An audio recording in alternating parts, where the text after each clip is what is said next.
संघर्ष हा कधी कुणाला चुकलेला नाही, पण या संघर्षावर मात करत आपल्या आयुष्यातील दुःख विसरून इतरांच्या चेहऱ्यावर जो हास्य आणण्याचे काम करतो आणि यशाची शिखरे गाठतो तोच खरा कलाकार. असाच एक अतरंगी कलाकार म्हणजे सूरज चव्हाण. आपल्या अतरंगी विनोदी धाटणीच्या व्हिडिओमुळे सूरज चव्हाण अवघ्या महाराष्ट्रात लोकप्रिय झाला. मोबाईलवर व्हिडिओ करणाऱ्या सूरजने बिग बॉसच्या घरात प्रवेश केला आहे.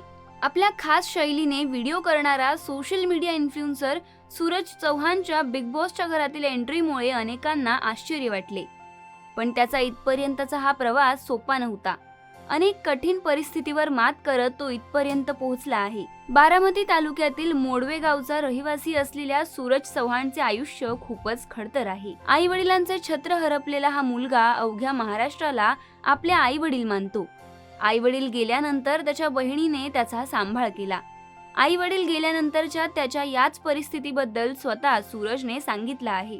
सोशल मीडियावर एक व्हिडिओ व्हायरल होत आहे, ज्यामध्ये त्याने त्याच्या वडिलांच्या निधनाबद्दल व त्याच्या आईची आठवण येत असल्याचे म्हटलं आहे. यावेळी सूरजला अश्रूही अनावर झाले. या व्हायरल व्हिडिओमध्ये त्याने असं म्हटलं आहे की बाप मेला तेव्हा मी गोट्या खेळत होतो आणि कुणीतरी येऊन सांगितलं की तुझे आप्पा गेले. तेव्हा पळत पळत घरी गेलो. वडील गेलेले असूनही मला रडायलाच आलं नाही. माझ्या डोळ्यांतून तेव्हा पाणीच आलं नाही. त्यामुळे मला गाववाल्यांनी नावं ठेवली. यापुढे सूरजने त्याच्या वडिलांबद्दल असं म्हटलं की माझ्या आप्पांनी सर्वांना सढळ हाताने मदत केली. दारावर कुणीही गरीब माणूस आला तर जेवत्या ताटावरून उठवून मदत केली. स्वतः उपाशी राहून ते त्यांना जेवायला देत असे. असा माझा बाप होता. याचं मला आता वाईट वाटत आहे. यापुढे सूरजने यामुळे मला आता काही खाऊ पिऊ वाटत नसल्याचे म्हटलं आहे. तसंच मला आईची आठवण येत असल्याचेही त्याने सांगितले आहे. दरम्यान गरिबी व हालाखीची परिस्थितीमुळे सूरजने त्याचं शालेय शिक्षणही पूर्ण केले नाही. त्याने फक्त 8वी पर्यंतचे शिक्षण घेतले. शालेय शिक्षण पूर्ण केल्यानंतर त्याने मोलमजुरी करत घराची परिस्थिती सांभाळली.